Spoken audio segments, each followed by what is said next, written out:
Jadi di tahun 2019 ID Cool itu ngeluarin liquid cooler yang namanya FX360, warnanya hitam-hitam kayak gitu. Nah, ini di tahun 2024 kemudian ada versi terbarunya yaitu FX360 Pro. Apa aja sih perbedaannya? Ya kita bahas aja sekarang langsung to the point.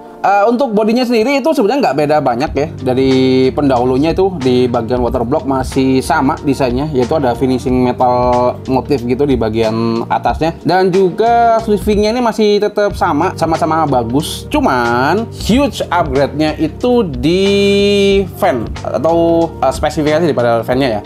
Untuk kita bahas dulu untuk spesifikasi di dimensinya sendiri. Di radiator ini ukurannya 397 kali 120 mm dengan ketebalannya itu di 27 mm. Ini untuk radiator aja tanpa fan ya. Dan untuk tube length-nya ini di 465 mm dengan speed pumpnya ini berada di angka 2800 RPM, kurang lebih 10%. Cuman nanti kita tes di dalamnya itu ada di 2800. Nanti kita lihat aja ya. Noise levelnya untuk pump sendiri itu ada di level 25 dBA. Sebenarnya nggak terlalu bising ya, masih tergolong silent. Dan konektornya ini cuma ada 3 pin untuk di bagian powernya. Jadi bisa dipelok ke PWM header. Jadi langsung on gitu tanpa bisa disetting apa-apa lagi. Jadi ini kalau misalnya dipasang langsung jalan di full speed untuk pumpnya. Nah, untuk spesifikasi fan-nya sendiri itu lumayan upgrade dari versi sebelumnya, yaitu dengan speed RPM itu di sekitaran 1800. Jadi mulainya di 500 sampai 1800 RPM. Dengan static pressure-nya itu di 2,55 mmH2O, max airflow di 82,5 CFM, sebenarnya lumayan naik, dan noise levelnya masih sama di 35,2 dBA. Sedangkan untuk versi VFX 360 atau versi pendahulunya itu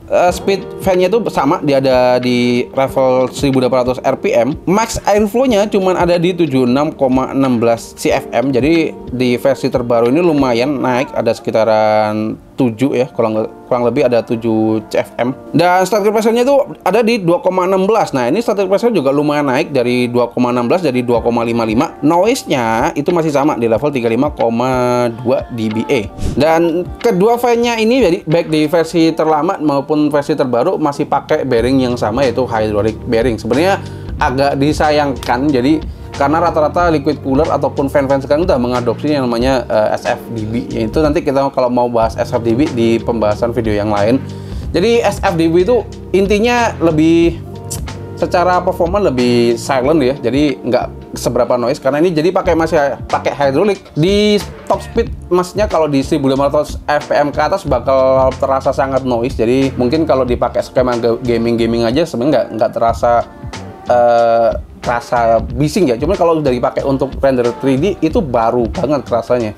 Untuk compatibility dari si FX360 Pro ini dia support di Intel LGA 1851, Intel LGA 1700, LGA 1200, LGA 1151 series atau L115 family ya, dan juga 2000 series. Nah, untuk AMD sendiri dia support di AM4 dan juga AM5 yang terbaru.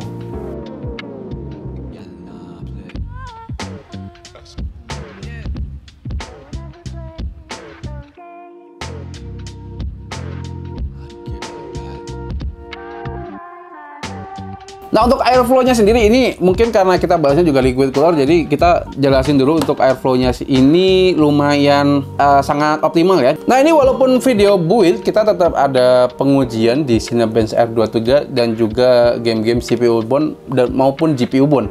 Dan Cinebench R23-nya sendiri nanti kita bakal tes di stress test 10 menit single core dan juga multi core-nya. Sedangkan untuk game-gamenya sendiri kita pakai CPU bound-nya itu di Valorant dan juga CS2, sedangkan GPU bound-nya kita pakai di RDR2 dan juga Marvel Spider-Man. Oke, langsung tanpa banyak kita masuk ke Cinebench R23. Yang pertama ini stress test single core-nya. Dan ini kita udah jalan, kita dapat 63,9 derajat di CPU tidaknya. Dengan package power-nya itu di angka 47,9 watt. Sedangkan untuk suhu CPU package-nya kita dapat di sekitaran 63 derajat dengan CPU fan-nya itu jalan di sekitaran 1060 RPM.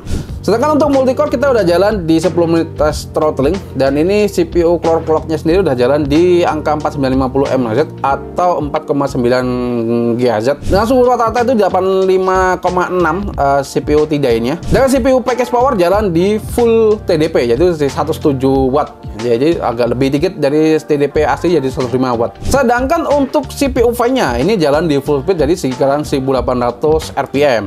Nah, ini udah selesai untuk tes throttlingnya di 10 menit. Kita dapat skor di kisaran 13792 dengan kondisi torque tanpa OC. Dan angkanya ini bisa kurang lebih 1112 sama Ryzen 7 5800X ya. Kalau mau di OC dikit mungkin kita bisa dapat lebih di atasnya 5800X. Lanjut ke tes gamenya, kita ada game-game CPU bound dulu, yaitu yang pertama ada CS2 dengan Full HD, rata-rata di high dengan kisaran dapat di 280 hingga 300 fps. CPU-nya itu stabil ada di 58 derajat dengan load di 40 hingga 43%. Draw power-nya itu di kisaran 70-an watt. Valoran di Full HD 350 hingga 380 fps. CPU rata-rata itu suhunya ada di 58 dengan 59. Load-nya di sedikit agak turun di 30 hingga 37%, dan draw power-nya itu sekitar 66 hingga 69 watt. Lanjut ke game-game GPU bound. Kita ada R2R2 dengan Full HD di settingan ultra. Kita dapat FPS kurang lebih 80 hingga 90 fps. Suhu CPU-nya itu rata-rata di 55 hingga 58 derajat. Load-nya ada di kisaran 30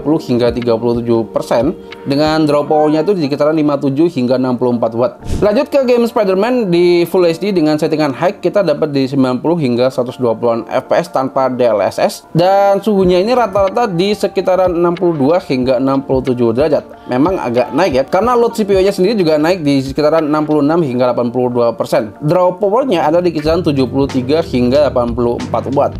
Jadi itu tadi hasil benchmark tipis-tipis dari si FX 360 Pro terbaru dari ID Cooling. Untuk user experience memasangnya sendiri, kita lumayan asik ya, karena memang bracketnya itu nggak seribet yang pada umumnya, dan juga gampang, tinggal slot-slot gitu aja. Oh ya, kalau misal bingung tinggal baca manual booknya aja, karena disitu udah lengkap, jelas, dan juga nggak perlu sampai buka-buka YouTube lah intinya. Jadi overall FX 360 Pro ini menawarkan performa yang lumayan top tier di kelas harganya. Jadi kita anggaplah kelas harganya itu nggak beda jauh dari versi sebelumnya, mengingat dari desainnya juga nggak seberapa ada perubahan, dan juga fan-nya ini tanpa LED. Jadi estimasi mungkin ada di 1 juta lebih dikit ya. Untuk di kelas harga segitu masih lumayan murah untuk ukuran 360 mm liquid cooler, dan juga sangat bisa jadi opsi kalau misal kalian mau upgrade liquid cooler misal, dan juga budgetnya lumayan terbatas ya. Ya tinggal ambil ini aja FX 360 Pro. Apalagi yang suka desain tanpa neko-neko gitu loh.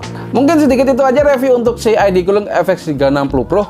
Feel free untuk discuss di kolom komentar dan kasih tombol like kalau kalian suka dengan video ini. Kalau nggak suka tinggal di dislike aja. Dan jangan lupa subscribe, karena kita bakal ada review liquid cooler lagi lebih banyak yang beredar di Indonesia tentunya ya. Hah?